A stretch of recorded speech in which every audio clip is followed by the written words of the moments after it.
artificial en Nissan América, impulsando la integración y adopción efectiva de tecnologías como Amazon Web Services, Snowflake, MLflow, Salesforce, Tableau y SAP.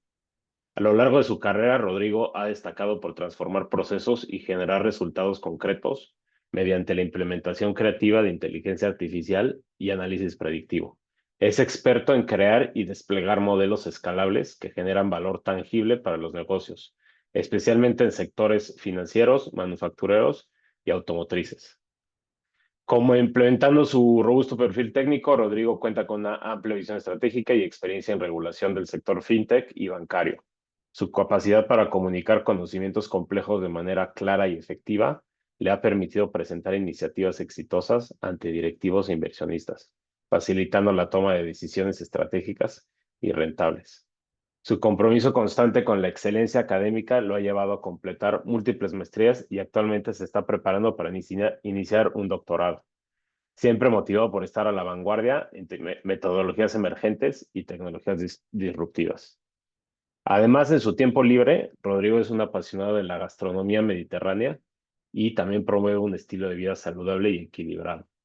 Disfruta practicando surf y buceo, actividades que alimentan su creatividad y lo inspiran a seguir innovando profesionalmente. Y bueno, ya sin más por el momento, después de esa introducción, le cedo la palabra a Rodrigo Olivares.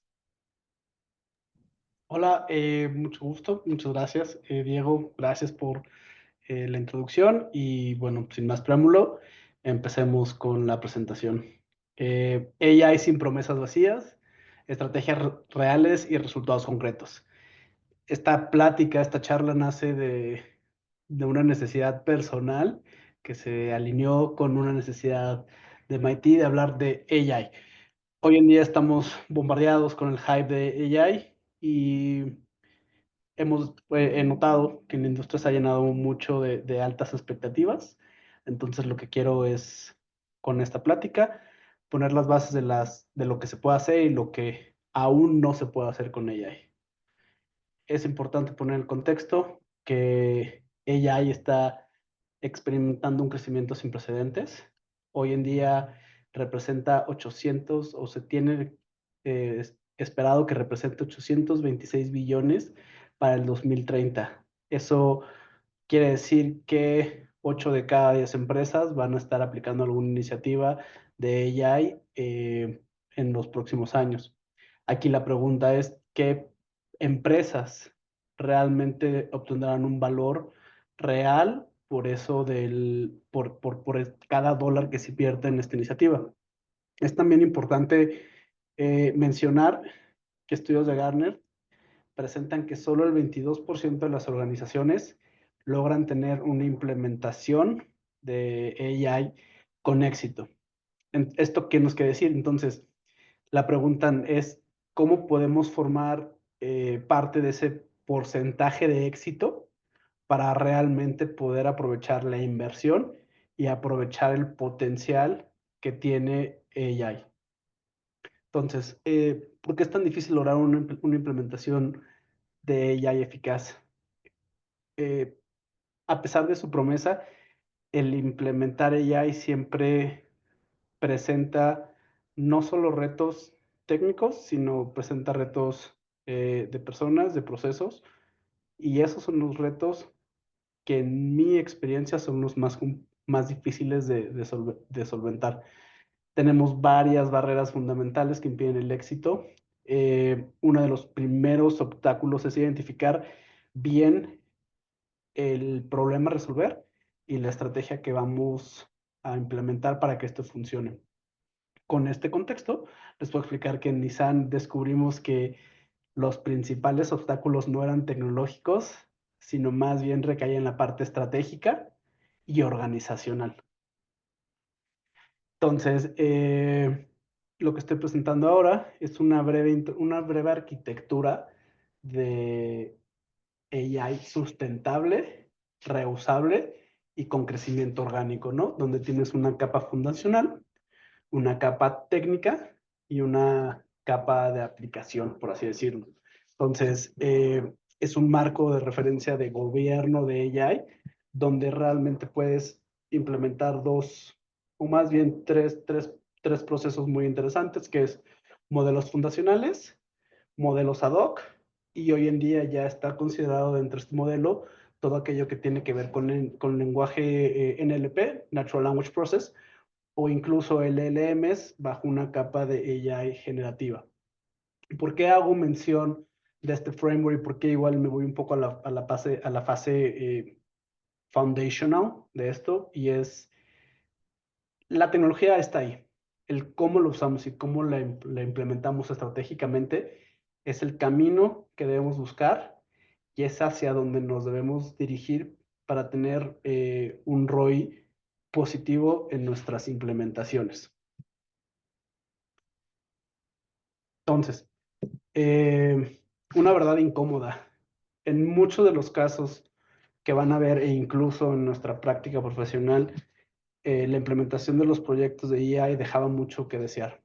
Eran iniciativas muy caras, con tiempos de implementación muy grandes, y una de las cosas a las que nos enfrentamos fue este hype porque todo se resolviera con inteligencia artificial. Y eso es súper importante que nosotros como líderes empecemos a eh, sentar las bases, decir, no todo necesita ser AI. Entonces, es importante que ahora con el tema de la regulación, el tema de privacidad de datos, tengamos en la mente siempre la brecha de gobernanza.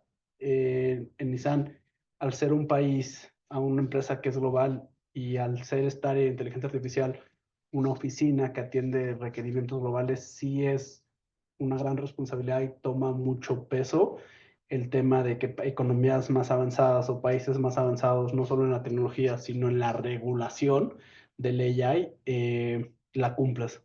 Aquí podemos ver la brecha de gobernanza es muy importante. El tema de el por qué estoy tratando de implementar una tecnología. Y me gusta mucho que vean en la gráfica que dice la transición de IA eficaz. Justamente la gobernanza vuelve a tomar un peso muy importante porque es aquel conductor que nos permitirá tener la parte de negocio con la parte de resultados. En resumen, las tres cosas que nos debemos preocupar cuando tengamos proyectos de implementaciones de AI es gobernanza, tener las reglas claras no solo hacia el consumidor final, sino también hacia nosotros, el cómo lo vamos a usar, cómo lo vamos a alimentar, el propósito de para qué lo estamos implementando y sobre todo también la capa de factor humano. La capa de factor humano nos dice quién, cómo y cuándo vamos a hacer el famoso sunset de estos modelos. Al final son modelos probabilísticos que están vivos, que tienen que ser mantenidos y no muchas veces la parte del mantenimiento está comprendida en los proyectos. Y eso lo aprendimos a través de la implementación de proyectos y muchos errores. Casos de éxito, ¿no? También dentro de este gama de oportunidad y de experimentación, como yo lo llamo, hemos tenido tres grandes éxitos. El primero fue la personalización de vehículos y la clusterización de clientes en Inglaterra, que tomó mucho trabajo. Fue un proyecto muy grande, con muy buenos resultados. Consolidación de 26 sitios web regionales. Se dice fácil, pero un poco de contexto. Nissan es una empresa manufacturera, que el core del negocio era la venta de automóviles. Jamás se vio al área de tecnología como un área que pudiera ofrecer valor. Siempre se veía como un área de soporte, la cual el objetivo era dar soporte, computadoras y que las conexiones estuvieran funcionando.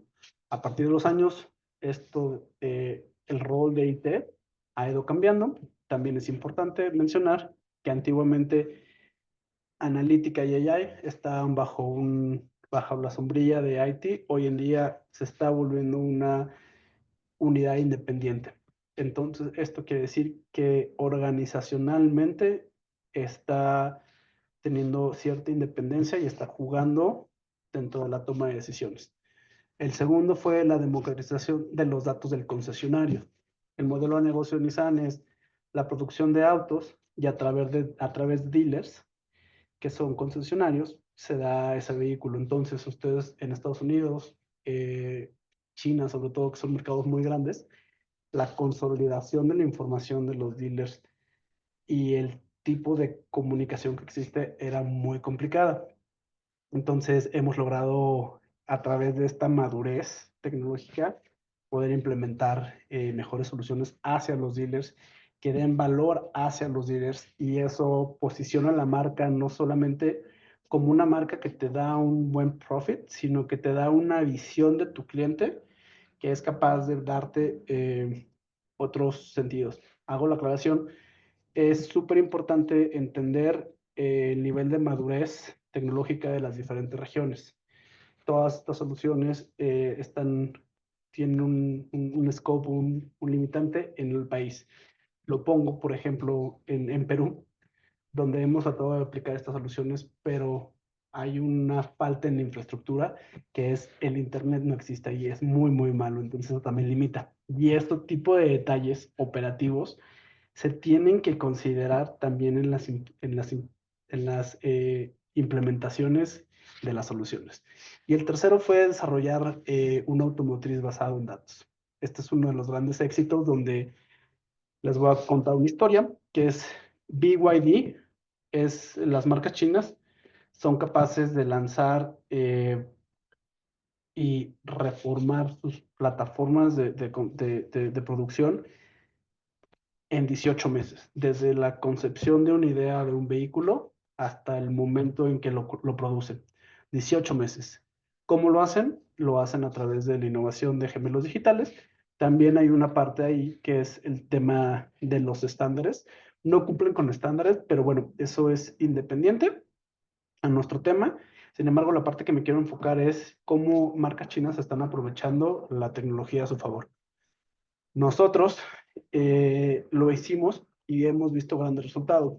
No solamente los gemelos digitales no solamente van a la parte de producción, sino también a la parte de pruebas de colisión, desgaste de materiales, desgaste y conexión, incluso en detalles muy, muy particulares como es el tema del reflejo de las pantallas táctiles para que no vayan a causar un accidente. Eso es aunque no lo crean, la forma del acomodo, de cómo entra la luz, la distancia en la que está en el tablero, ese nivel de detalle es lo que se puede hacer en un Digital Twin para prevenir accidentes. Estos son nuestros tres casos. Ahora me voy a ir un poco más al detalle. Bueno, ¿por qué si todas las ideas son brillantes y tenemos los medios, no todas son exitosos? Esa es como la contradicción que yo veo. Y es, el éxito de ella y no depende solo de la tecnología o de las ideas, es qué también puedes ejecutar en la práctica, qué también puedes integrar esos procesos y qué problemas reales resuelvas al negocio. Entonces, es súper importante tener la claridad del propósito. Muchas organizaciones invierten millones en una solución nueva que encontraron, pero no nos detenemos al por qué lo estamos haciendo. eh, Otra vez vuelvo a mencionar, el tema no era, o los problemas que nosotros nos enfrentamos no eran de tecnología, era cómo lo estábamos implementando, cómo es que se integraba en un flujo normal y cómo es que obteníamos una integración o una adopción de nuestras personas hacia ese proceso. Entonces, nosotros aplicamos una regla de tres, que es tener el problema claro, empezar y entender si nuestros datos estaban limpios y un equipo con las capacidades necesarias para seguir. Entonces, podemos ir, las lecciones aprendidas fueron, necesitamos una buena estrategia, necesitamos tener una buena gestión de equipo, necesitamos una excelente implementación pensando en el por qué y el para qué, y tenemos que tener o ha funcionado el aprendizaje de los errores. Si se fijan, en ningún momento de nuestros grandes fracasos he mencionado que teníamos un problema de que no había la tecnología para ponerlo. Y esto lo marco en los aspectos de fabricación. Este, este ejemplo es muy, muy bonito porque el problema no se encontraba en encontrar cuál era la falla de la máquina, sino más bien cómo identificábamos esa falta de comunicación entre los procesos. Si bien la automatización ayudó, no necesariamente el problema empezaba desde la capa tecnológica. ¿Dónde comenzamos y por qué se llama el hype de inteligencia artificial y por qué muchos de los proyectos de hoy en día pudieran estar fallando? Si se fijan, tengo una línea de tiempo donde el inicio del Journey empezó en el 2016 y es 10 años después donde yo ya puedo empezar a hablar de un machine learning en tiempo real, donde no existía absolutamente nada, no existía una cultura de datos, donde en 2017 y 2019 se empezó la estrategia en donde teníamos evaluaciones de la data, de dónde estábamos, madurez, qué plataformas eran las que mejor se integraban, no solo a la madurez de la empresa en tecnología, sino a la madurez de las personas que iban a operar, si iba a ser un shadow T, si íbamos a crecer nuestro headcount, si no. Y luego algo que potencializó muchísimo la adopción tecnológica fue la pandemia y la necesidad de migración a cloud. Después de que tuvimos esa parte, esa capa de infraestructura, empezamos a embeber la gobernanza de los procesos en temas de comités. Estos comités empezaron a ser transversales, donde empezamos a definir arquitecturas, estándares, patrones de diseño, mejores prácticas, centralización. Buscamos un crecimiento estructurado que se alinearan a las necesidades del negocio y que se alinearan a las capacidades del negocio. Entonces, por dos lados teníamos el negocio en el centro, pero siempre alineado. Una vez dándonos cuenta de estos comités, la siguiente fue el headcount especializado. Algo que me ha gustado de este trayecto es, tenemos que tomar un riesgo. El riesgo de la capacitación constante a los empleados es muy alto. Eso es algo que he visto que ha cambiado muchísimo en el tema como de recursos humanos, donde para mí ahora es más fácil pedir budget para una certificación de mis empleados que hace 4 o 5 años, porque la respuesta de RH era, con una certificación, el empleado se va a ir. Entonces, resumiendo, ¿qué hicimos, no? No tenemos una estructura definida. Lo que empezamos a hacer fue qué arquitectura nos permite ser flexibles y qué arquitectura nos permite entregar valor en corto plazo. Una de las técnicas que también fue exponer las brechas estratégicamente. ¿Qué quiere decir esto? Exponer con el negocio que muchos de los problemas que yo como ella yo analítica enfrentaba era la calidad de tus datos que venía como consecuencia de un mal proceso. El siguiente es establecer orden. ¿Cómo establecimos el orden? Con los con los patrones de diseño, la centralización de responsabilidades, un gobierno, seguridad, operaciones. Con esto ya pudimos invertir en el talento, desarrollamos un plan de capacitación integral y sobre todo identificamos las capacidades de las nuevas personas.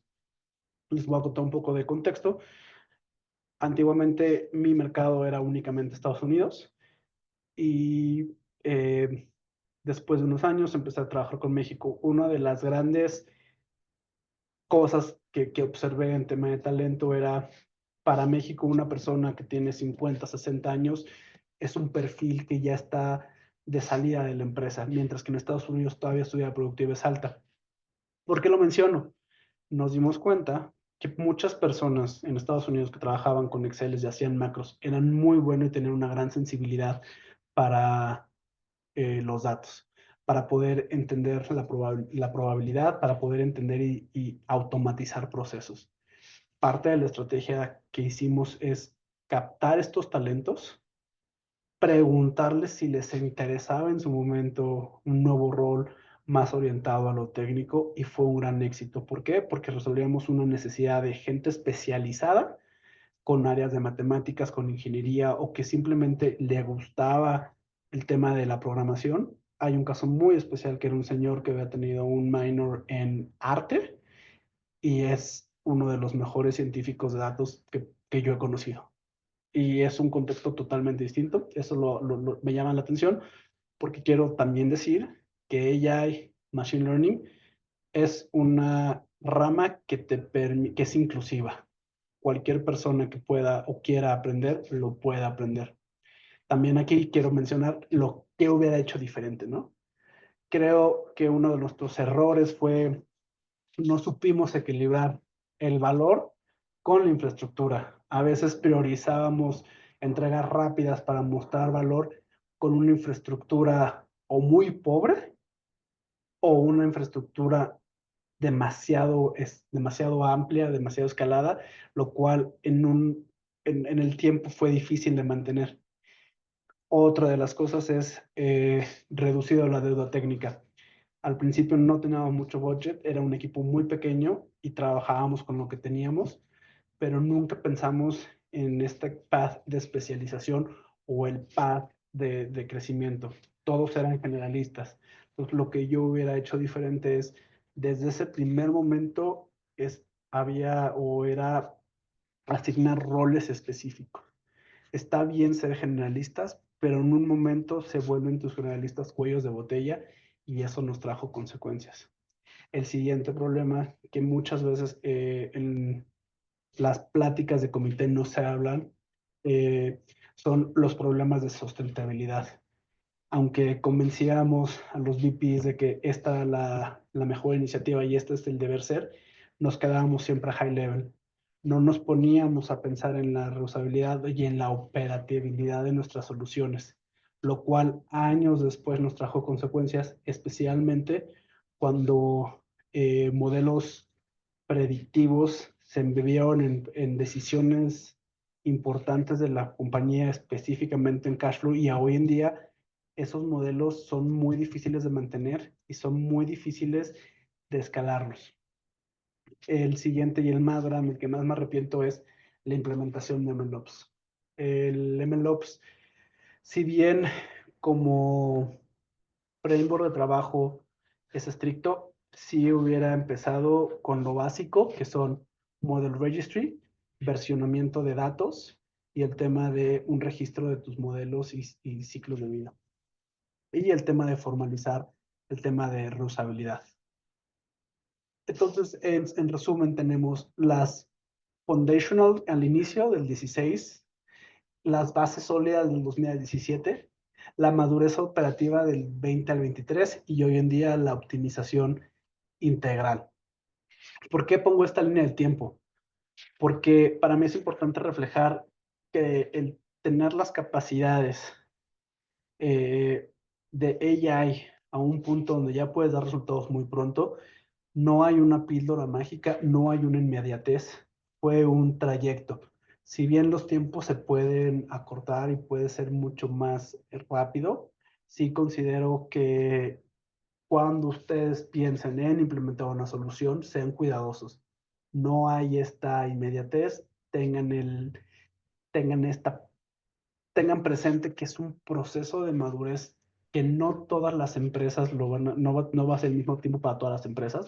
Hay empresas que lo hacen más rápido, pero no se salten pasos. Creo que estos pasos son importantes y el cómo tú manejes el tiempo, la elongación es lo que hará diferente. Y ahora, es importante también que cada uno de estos bloques te va dando lecciones y es importante no tener una fragmentación, porque este proceso también se va embebiendo, da tiempo que se embeba en las personas y que se embeba en los procesos organizacionales. Ay, pues también el tema de inversión fue muy importante. Al principio uno de los grandes problemas que teníamos es cómo priorizar los proyectos. ¿Qué proyecto es el que tengo que tener? ¿A qué proyecto le doy prioridad? ¿A cuál no? Todos querían tener una solución. Hoy en día lo estamos viviendo con el tema de los agentes y es la misma estrategia que siempre que seguimos, ¿no? Es cuál es el impacto hacia el negocio cuáles son aquellos proyectos que necesito hacer para tener una estrategia de crecimiento y reusabilidad, cuáles son los que tengo que reconsiderar. Más adelante voy a abordar un poco en las preguntas y en la metodología que sigo para poder identificar estas ventajas. Aquí lo más importante o lo que quiero decir es, tengan mucho cuidado con las banderas rojas. Las banderas rojas son aquellos o aquellos proyectos que no tienen datos, que los datos no son alcanzables, que los objetivos del negocio son poco claros y que hay mucha disonancia entre la expectativa y la capacidad real.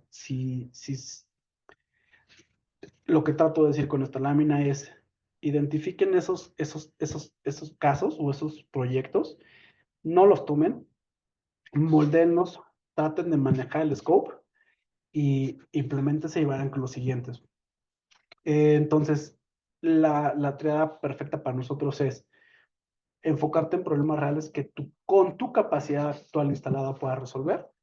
Construye sobre evidencias y no suposiciones. Siempre pide el caso de uso, un análisis de madurez y un análisis de alcance de los datos. También es importante mencionar que bajo la estrategia que está construido toda esta información que les estoy brindando, es una estrategia basada en plataformas y self-service. ¿Esto qué quiere decir? Que nosotros estamos diseñando la estrategia de datos que sea democratizable, donde una sola persona maneja y centraliza los datos y los usuarios de negocio tienen la responsabilidad de acceder hacia los datos y explotarlos. Esa estrategia ha funcionado bien, eh, pero ha sido una estrategia cara, porque requiere que las unidades de negocio se sensibilicen en el tema de atender sus necesidades de IT, como puede ser APIs, como puede ser arquitecturas en la nube y ese tipo de detalles. Hacia adentro de analítica es estar basados en plataformas que las plataformas son caras y hay ciertos requisitos y talento especializado. Cuando el AI no es suficiente, estos son los 4 pilares que hemos tomado, es herramientas prácticas, capacitación enfocada, una infraestructura inteligente y directrices claras. Yo las cosas de proceso me enfoco en las herramientas prácticas y las directrices claras, porque eso te da un handbook de cómo todos los proyectos se van a ir encauzando y tienes un stack tecnológico que te permite la reusabilidad y que te permite sacar el mayor provecho de los otros 3 pilares, porque hay un equilibrio y un enfoque equilibrado entre las herramientas, las personas y los datos. Entonces, en teoría, podemos ver, o quien respalda la evidencia es el artículo publicado por Snowflake, que es Data Cloud Impact, un estudio de McKinsey que es State of Art. Este me gusta mucho porque identifica las principales barreras de un dato no estructurado. Y Gartner, ¿no? Gartner como referente de los problemas que hoy en día están cursando las empresas cuando implementan o AI y la capacitación de esas herramientas. Obviamente, el que más me gusta es el que sacó MIT Sloan, que nos hablaba de que las empresas que tienen mayor éxito en las implementaciones de AI, esas son las que más dinero invierten en la capacitación. Entonces, vuelvo a lo mismo. No es un tema de tecnología, se vuelve un tema de personas. Entonces, para mí es importante recalcar que, si se fijan, el conocimiento generado por las personas, AI generativa toma como base el conocimiento que está siendo generado por humanos y lo masifica, ¿no? ChatGPT, Claude, DeepSeek, todas esas tienen ese mismo componente. Pues quiero decir, el éxito llega cuando dejamos de tratar a ella como magia y empezamos a tratarla como una herramienta más, una herramienta cualquiera que necesita mantenimiento, necesita soporte y necesita también saber cuándo la vas a dejar de usar. Eh, es importante también, me gusta este slide, porque las implementaciones exitosas requieren monitoreo.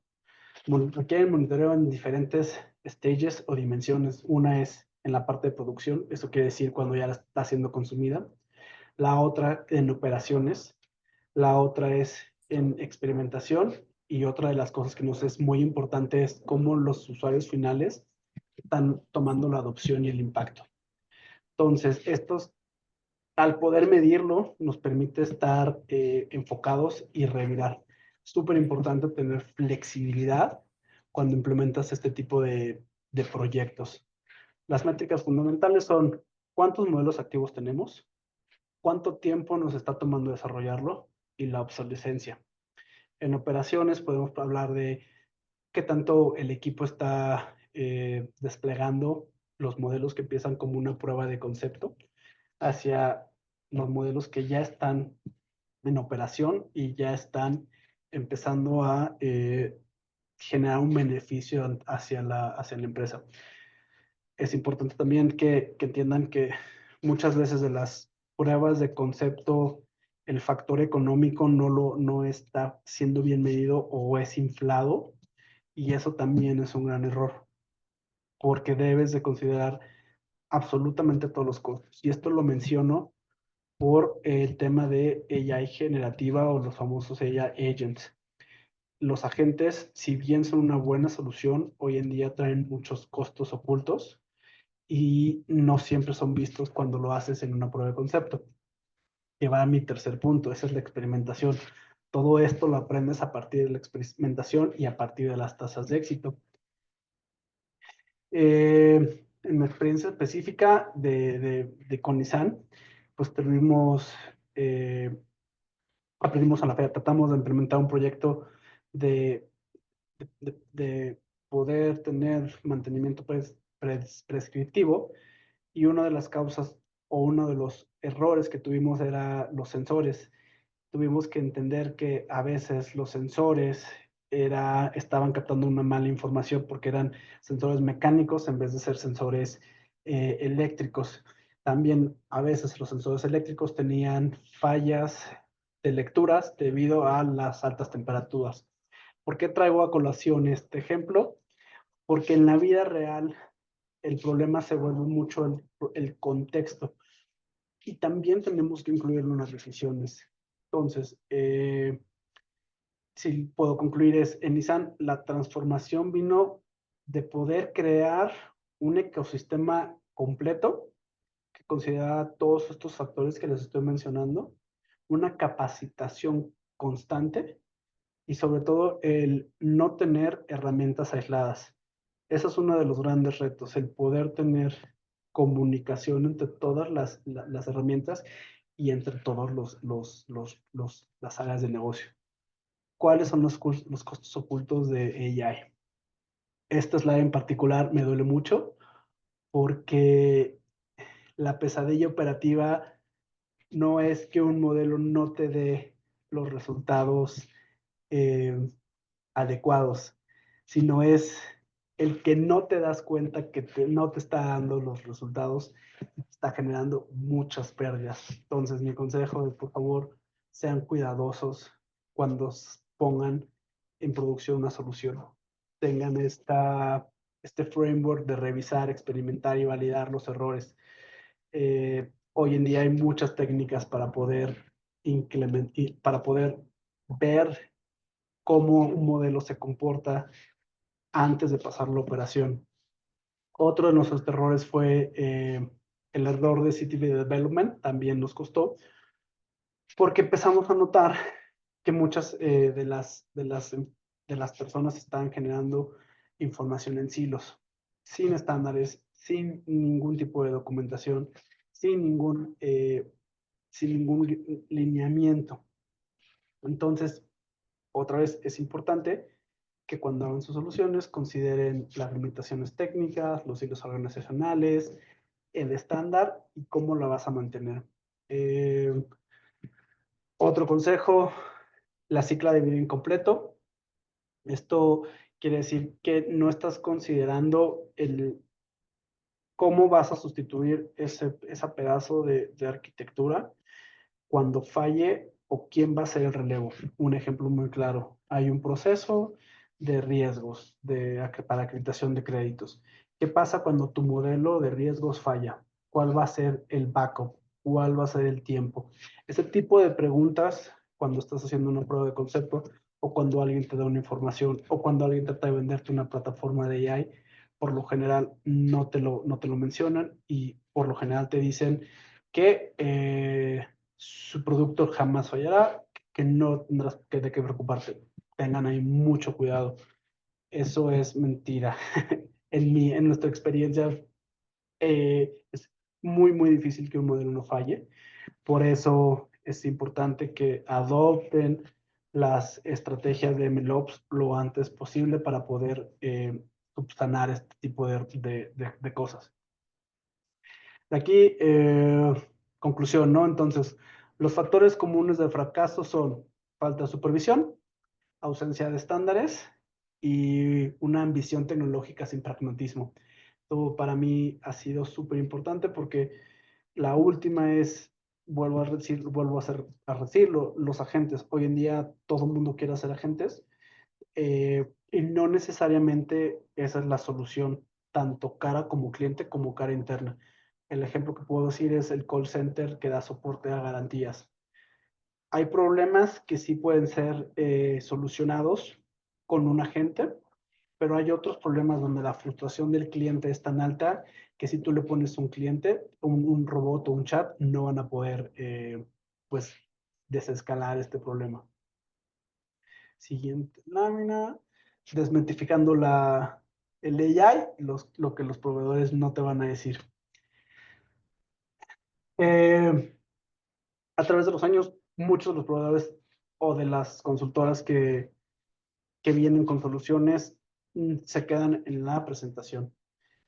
Para mí ha sido horrible ver que consultoras de las Big Four te presentan casi la misma información con falta de pragmatismo y con falta de detalle. La verdadera AI no está en los algoritmos certificados, sino está en qué tan fácil el algoritmo se adapta a mi proceso con la calidad de datos, con una integración de mis personas y de mi situación, tanto económica como en mi madurez tecnológica.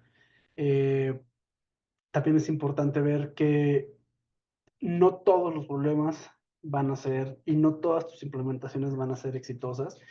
Sí es importante conocer que delegar la responsabilidad a un vendor sin que tengas gente capacitada, sin que tengas gente que conozca de la tecnología, es un gran error.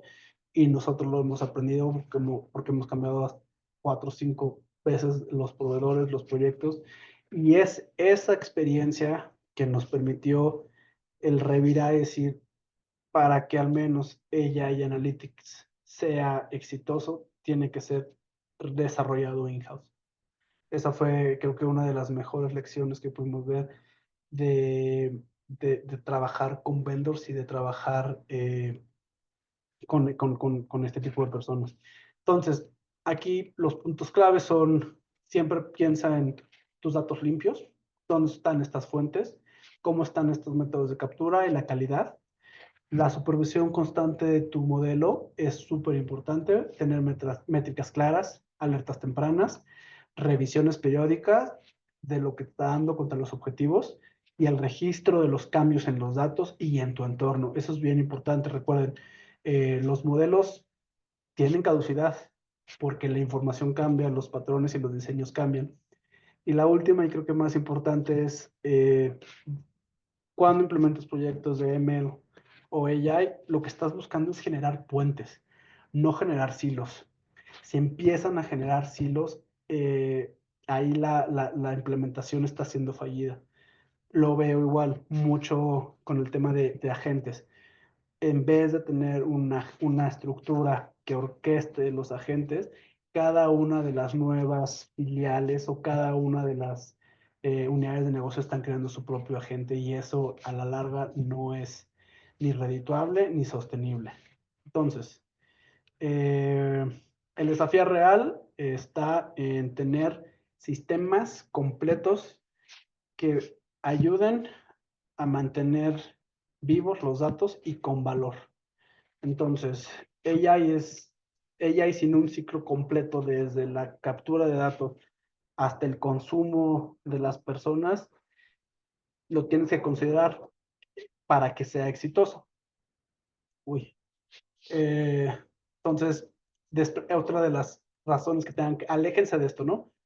Cuando ustedes desplieguen sus modelos, los tienen que mantener, los tienen que cuidar. No pueden olvidarlo, porque eso se vuelve un tema importante de consumo de máquinas y de dinero.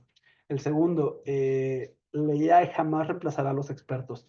Es importante que se asocien el tema de subject matter expert con las partes técnicas. Si tu técnico no puede explicar en 5 minutos el modelo, los resultados y por qué está funcionando, ese modelo no funciona, porque tiene que haber esa coherencia. Entonces, y ahí tomo la responsabilidad desde acá de el data scientist que lo está elaborando no entendió bien el problema y es ahí donde vuelvo y toco el tema de no necesariamente necesitamos el mejor modelo o el mejor o el algoritmo más sofisticado, necesitamos algo que sea pragmático, entendible y que dé resultados. Y eso es un vicio que nosotros de profesión tengo data scientist, que he tratado de mejorar y la comunicación clara. El siguiente, no existe la automatización perfecta. Olvídense, siempre habrá problemas, siempre tenemos que solventarlos. Y es ahí donde este trabajo o este framework de MLOps entra y te apoya a una buena implementación. Aquellas personas que estén en este foro y que estén implementando soluciones de AI o considerándose AI o ML, por favor, así de como consejo de alcohólico, no lo hagan, traten de poner lo mínimo indispensable de MLOps, Model Registry, versionamiento de datos y ciclo de vida del modelo. Entonces, esta figura me gusta mucho porque normalmente hasta que implementas varios modelos te das cuenta que el algoritmo, el modelo, los dashboards y las visualizaciones solamente es la punta del iceberg. Lo realmente problemático es el mantenimiento regular de los sensores, el mantenimiento de las redes y latencia y el tema de seguridad. No solo seguridad en tema de datos personales, sino la seguridad dentro de tu propio modelo para ser hackeado y la capacidad que uno tiene para detonar acciones preventivas y acciones hacia que ese modelo de pauta a tomar ciertas cosas. Por ejemplo, el ejemplo que tengo claro es las máquinas del mantenimiento. Antes teníamos un dashboard que estaba en una televisión, no era suficiente. Crecimos la arquitectura para que pudiera mandar mensajes, para que pudiera mandar alertas a los supervisores, a los gerentes, al director de planta. Eso aún no fue suficiente porque tardabas en una emergencia a tener una respuesta inmediata en lo que bajaba el supervisor o pedía autorizaciones. Ahora lo que estamos buscando son estos paros automáticos. Pero ojo, un paro automático a partir de un ML es fácilmente hackeable y te pone mucho a, a un ataque terrorista o cibernético, especialmente en las plantas de Estados Unidos. Entonces, por eso pongo el tema del ecosistema y por eso pongo arriba la parte de redes y seguridades, porque entre más automatización y más centralización y más dependencia de un software tengamos, el riesgo es más alto. Entonces, también dentro del MLOps o dentro de tus modelos, consideren ese tema de seguridad. Rodrigo, nos busquemos terminar en unos 3 a 5 minutos para Claro, también dejar un poco de tiempo. claro Gracias. que sí. Muchas gracias. Me voy a el book. Perdonen los demás. Entonces, ¿cuál fue el framework que seguimos? Lo llamamos las 4X de AI. Es la combinación de un Chris ML, TDSP de Microsoft y el Lifecycle de MLOps. Entonces, de CRIPS tomamos calidad, documentación, reproducibilidad y evolución continua. De TDSP de Microsoft tomamos un flujo estructurado con el enfoque colaborativo y de MLOps tomamos el tema de escalamientos, gobernanza ética y monitoreo de drift. Y ahí es importante también decir que se ingresó la parte de gestión de portafolios y señales de alertas. ¿Cómo es este modelo, no? Del lado izquierdo tenemos las preguntas que te guían. ¿Tienes un problema claro definido? ¿Cómo justificas tu inversión? ¿Cuál es la capacidad organizacional? ¿Y quién es el ejecutivo que te va a ayudar? Esto es la fase de descubrimiento. Esta fase de descubrimiento no es un stopper, sino más bien es delimitar tus alcances y darte a ti la flexibilidad antes de construir e ir adaptando. Recuerden, esto es iterativo, es muy importante. La segunda es la validación técnica de las POCs, que es la experimentación. A nosotros el balance que nos funcionó es 60% de los proyectos que tomamos para hacer una POC tenían que ser proyectos que estuvieran dentro de los objetivos de las líneas de negocio. 20% tomábamos proyectos que requerían una innovación y una tecnología de las cuales nosotros no éramos expertos o conocidos. Y 20% de aquellos proyectos que son faros. Estos proyectos faros son aquellos que son un must, que te darán visibilidad y que te darán credibilidad para crecimiento. Mi consejo cuando crean estos proyectos experimentales es tengan en mente la integración, la retroalimentación y el valor. Entonces, también tienen que considerar los aspectos invisibles que marcan una diferencia, que es el capability stacking, que es esta parte, que es data sharing, AI-driven architecture y capability stacking, que es la cultura de que puedas compartir los datos y que no tengas que cualquier inversión que hagas para obtener esos datos pueda ser usable por otras personas con un buen gobierno. Y luego la arquitectura orientada al negocio, que es este enfoque de plataformas. No necesariamente cuando yo hablo de una plataforma es una plataforma de un vendor, sino es cómo tú vas acomodando tu stack tecnológico. Por eso mencionaba SAP, CRM, Salesforce, la base de bases de datos y la base de plataformas como AWS que tienen muchos componentes como SageMaker. Entonces, a nosotros, o a mí en particular, me ayudó este framework porque reduce el riesgo de fracaso, promueve métricas fácilmente obtenibles, alinea la tecnología, los datos y las personas. Me es fácil ser escalable y adaptable a los distintos niveles de madurez de los países que atiendo y facilita la comunicación entre el negocio y las personas técnicas. Bueno, cierro con esta frase que es: los sistemas de AI no fracasan por la tecnología hace mala, sino fracasan porque las empresas se centran demasiado en los algoritmos sofisticados y no en las personas, en la formación y en los procesos necesarios para el éxito. Pues muchas gracias. Conclusión, las reflexiones finales, podría ser: sigan los principios básicos, gobernanza, transparencia y alineación con el negocio, tengan el enfoque sistémico, cuiden la integración humano-máquina, es crucial, el liderazgo sí marca la diferencia y pues muchísimas gracias, espero que no los haya aburrido y listo. Uf. Rodrigo, muchísimas gracias por la plática. Ha sido una gran plática, clara y detallada. Muestras que la tecnología y herramientas de AI no son solo la punta del iceberg. Y explicas un poco más desde tu expertise la importancia del porqué, gobernanza de procesos y la capacitación, todo lo que tiene que ver detrás de AI. Gracias, también nos dejas hasta un playbook. Sí. Tenemos dos preguntas en el chat y creo que después de eso le voy a tener que hacer la palabra de regreso a Alfonso para unas palabras para cerrar. Pero planeamos compartir un follow-up ahí por correo con todos. Claro que sí. Te lo busco porque fue en la revista y ahorita no tengo el dato preciso, discúlpenme porque me están pidiendo la referencia. ¿Cuáles son las business units en donde consideras que hay mayor viabilidad para implementación exitosa? Excelente pregunta. A ver, y esto es, depende tu modelo de madurez y tu capacidad instalada de tecnología y de personas. Recuerden, esta es la regla de oro. Ella tiene un valor mucho mayor en aquellos flujos o innovaciones que están basadas en procesos versus e innovar el producto. ¿Qué quiere decir? Un proceso de call center para aplicar AI es mucho más sencillo y te dará un valor más corto que un vehículo con self-driving. ¿Por qué? Porque tienes componentes que integran. No sé si con eso respondí la pregunta. Ya tenemos poquito tiempo, pero espero que sí. ¿Quieren alguien otra pregunta o vámonos ya a cerrar? Ok, perfecto. Y les dejo mi LinkedIn, siempre lo respondo, por si quieren tener, voy a presentar rapidísimo pantalla, perdonen.